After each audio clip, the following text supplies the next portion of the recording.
समोरच बघा तुम्ही बकासूर बघताय, सेम टू सेम बकासूर आहे। ही दुसरी वेळ आहे आपल्याला बकासूरला बघायची, कारण की समोरच बघा तुम्ही स्क्रीनवर नेरेलचा बकासूर बघताय, कारण की आपण शेलूच्या आपल्या मैदानात देखील बकासूरला आपण दाखवलेलं।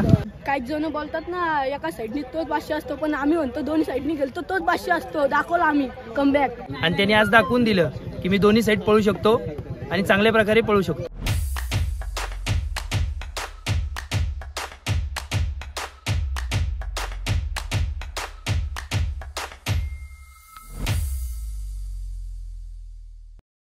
नमस्कार मंडळी, कशा आहेत सगळे? मजेत ना?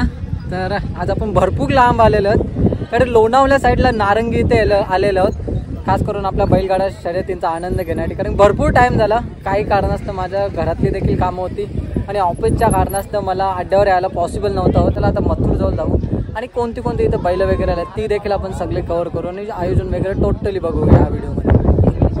चला, समोरच बघा तुम्ही अखंड महाराष्ट्राचे आराध्य दैवत छत्रपती शिवाजी महाराज यांची प्रतिमा बघताय आणि त्याच्याच बाजूला आपले गणपती बाप्पांची प्रतिमा तुम्ही बघताय। कारण की कोणत्या कार्याची सुरुवात करायची असेल तर नक्कीच आपण गणपती बाप्पांना आधी वंदन करतो आणि त्याच्यानंतर आपण आपल्या कार्याची सुरुवात करतो। समोरच आपण सुंदर असं स्टेज देखील बघतोय आयोजकांचा आणि त्याच्या समोर आपण बघतोय पारितोषिक ठेवलेले आहेत, जसं की 1 नंबरच्या 2 नंबर आणि 3 नंबर ज्या पण आज मोठ्या शर्यती आपल्याला बघायला भेटतील त्यामध्ये जे पारितोषिक ठेवलेले आहेत ते बाईक ठेवलेले आहेत। मोठ्या मोठ्या शर्यतींना जे पण विजय होतील ते नक्कीच या बाईकचे मानकरी होतील। आता सर्वांना उत्सुकता आहे की नक्की कोण आता विजेता होणार आहे। या बाजूला बघा बैलगाडा,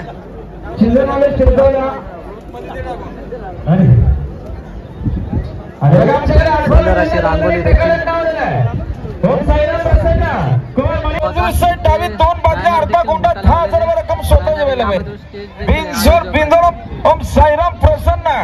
मनीष रमेश मात्र परगे पनवेल फक्त समोरच बघा तुम्ही स्क्रीनवर नेरेलचा बकासूर बघताय, कारण की आपण शेलूच्या आपल्या मैदानात देखील बकासूरला आपण दाखवलेलं की सेम टू सेम याचा आपला बकासूर सारखा दिसते बघा, शिंग वगैरे सेम तसेच आहेत। कोणाला वाटतं बकासूर सारखा दिसते नक्की कमेंट करून सांगा।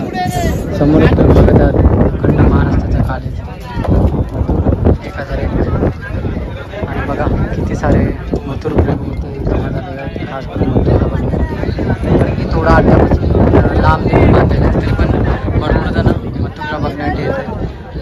मथुरनंतर आपलं नाव देखील तुम्ही समोरच बघत आहात पुष्पा 666, नक्कीच बैलाने खूप नाव केलेलं आहे, तुम्हाला आयडिया असेलच पुष्पा 666 आणि आता नाव देखील दिलेलं आहे शर्यतीसाठी। जर शर्यत जमली तर आपल्याला नक्की शर्यत बघायला भेटतील। बघा त्याच्या निकॅपवर देखील पुष्पा करून लिहिलेलं आहे बघा, फुल ॲक्टिव्ह वाटते पुष्पा आपल्याला।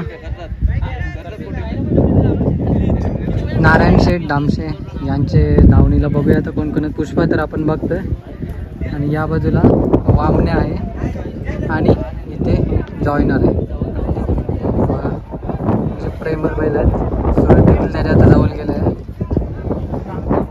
आणि नेहमी त्यांची घरातली गाडी असते जोडीला वजीर आणि शार्दूल। खूप नाव ऐकलं असेल तुम्ही या जोडीचा, कधी घरचा साथ बोलला जातो आणि तशाच वेगाने देखील ही जोडी आपल्या पलताना दिसते। आता शर्यतीसाठी रेडी होतं वजीर आणि शार्दूल।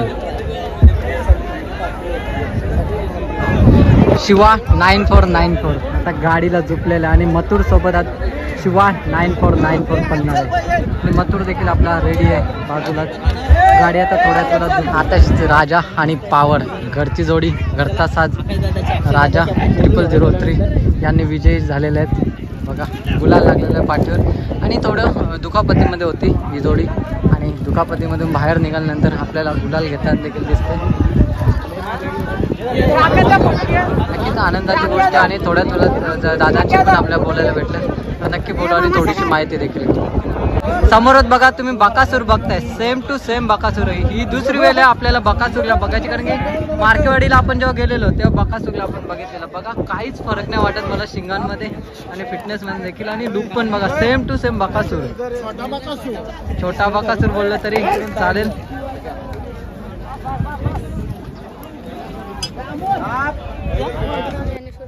कुठून आलेस? कोपरी. काय बोलतोस मथुर बद्दल? मथुर सोबत किती सांगू तरी कमी आहे का. काही जण बोलतात ना एका साईडनी तोच भाष्य असतो, पण आम्ही म्हणतो दोन्ही साईडनी गेलतो तोच भाष्य असतो. दाखवलं आम्ही कमबॅक. विजयानंतर मथुर बघा कसा शांत झालेला आहे. पाठीवर गुलाल लागलेला मथुर आपला डाव्या साईडने आपल्याला खेळताना दिसला आणि त्याचा आनंद देखील आहे पूर्ण टीमला. भले राहुल दन असतील ते पण बघत असतील. मथुरने आज काय बोलताय? एवढे सगळे लोक आहेत, भरपूर आहेत ते मथुरला. बरोबर आहे. काय नाव तुमचं? अभिजित कदम. कुठून आलेत आपण? मी खोपोली. ओके, कपिवलीचा. तर काय बोलताय मथुर बद्दल? मथुर डावीने पळाला आणि एक अंतरामध्ये गाडी झाली. कंटिन्यू तो उजव्या साईडनी पब्लिकलाच पळत होता आणि लोक म्हणायची एकच साईड पळतो, पण आता तो 2 साईड पळायला लागला आणि त्याने आज दाखवून दिलं की मी दोन्ही साईड पळू शकतो आणि चांगल्या प्रकारे पळू शकतो. आणि दादा आजच्या विजयाबद्दल काय सांगाल? कारण का आज आपण बघतो राहुल दादा नाही आहेत, तरी पण एवढी सारी पब्लिक आणि एवढं सारं मथुरवरचं प्रेम आपल्याला बघायला भेटतं पब्लिकचं. दादा नाही आहेत, पण दादा आमचा देवासारखा आहे आणि देवाचा आशीर्वाद जर आमच्या हातावर असेल तर आम्हाला कुठच्याच गोष्टीची कधीच कमी पडणार नाही. नक्कीच दादा. आज आपण बघतोय की जयंत केसरीला मथुर नव्हता, तरी पण किती सारी चार्ट मध्ये नुसतं मथुर चाललं होतं. काय बोलताय त्याच्यावर? काय नाही, फॅन एवढे आहेत की म्हणजे आपण त्याचं हे करू शकत नाही, एवढे फॅन आहेत त्याचे. आणि या संपूर्ण यांच्या टीम बद्दल काय बोलाल? कारण का मॅनेजमेंट करणं एका दुसऱ्याचं काम नाही. कारण का आज बघायला गेलो दादा आहे तुमच्या समोर, आणखी शुभमदा झाले, गौरवदा झाले, इकडं नारंगीला मैदान होतं खालापूर केसरी म्हणून. फक्त शुभम दादाला एक कॉल केलेला की शुभम दादा आमच्या एरियामध्ये मैदान आहे तर तुम्ही यायला पाहिजे. त्यांना आमंत्रण केलं, एक फोन केला आणि ते आले आणि आज आम्ही गुलाल प्राप्त केला. आणि दादा आजच्या गुलालाबद्दल सांगावं तेवढं कमी. कारण का म्हणजे लोकांना एक्सपेक्टेड नव्हतं की एवढं लवकर मथुर डावीने. कारण का शुभमदा अगोदर बोललेला की डावीने पळवायची तयारी चालू आहे आणि लगेच पुढच्या मैदानामध्ये म्हणजे पैरा पण चांगल्या प्रकारे जुळून आला. ते आपले बदलापूरवाले मानकिवलीवाले, त्यांचा शिवा म्हणून बैल आहे, तो पण चांगला पळतो आणि आज चांगली गाडी पळाली आणि गुलालाला विजयी झाली. ओके, मग पैराबद्दल काय सांगाल? कारण का पैरा जुळवणं पण एक मोठं. कारण का आज आपल्याला बघायला गेलो मथुर पण चांगला बोलतोय, शिवा पण उत्कृष्ट बोलतोय. बघायला गेलं तर घाटावरती पण शिवाचं नाव आहे. हो, 100%. मुंबईमध्ये शुभम पाटील उसाटणे हा नियोजनाचा भाष्य आहे आणि त्याचं नियोजन ससा कधीच फेल जात नाही. आणि आज संपूर्ण तुमच्या सोबत आहे. या सवंगड्यांबद्दल सांगा. कारण का आज खूप सारी आशा लागलेली होती मथुर जिंकेल नाही जिंकेल, कारण का डावी साईडने एक त्यांच्या मनाला पण धाकधूक होती. काय बोलताय? जसे ठाणे जिल्ह्यात शुभम पाटील उसाटणे यांच्या मागे जशी फॅन असतात, तसे माझे रायगड जिल्ह्यातले जेवढे माझे फॅन आहेत मथुरचे फॅन, ते माझ्या मागे असतात आणि कायम राहतील. दादा नक्कीच तुमच्या चेहऱ्यावरचं असू कायम असंच राहील आणि मथुर असाच गुलाल देत राहील. धन्यवाद. तर आय होप आजची व्हिडिओ नक्की तुम्ही एन्जॉय केली असेल. भरपूर लांब आलेलो आम्ही आपल्या घरापासून, तरी 3 तासाची रनिंग करून आपण आलेलो. आणि लाईव्ह स्क्रीन या साईडला होती, आपण शोधत होतो लाईव्ह स्क्रीन कोणत्या साईडला, या साईडला होती आणि या बाजूला स्टेज आहे. तर भरपूर उशीर झाला आणि भूक देखील लागलेलं आहे. चला तर थोडंफार काहीतरी खाऊ आणि आपल्या घरच्या वाटचालीसाठी जाऊया. चला tata bye bye, take care. Video आवडल्यास लाईक कमेंट शेअर नक्की करा.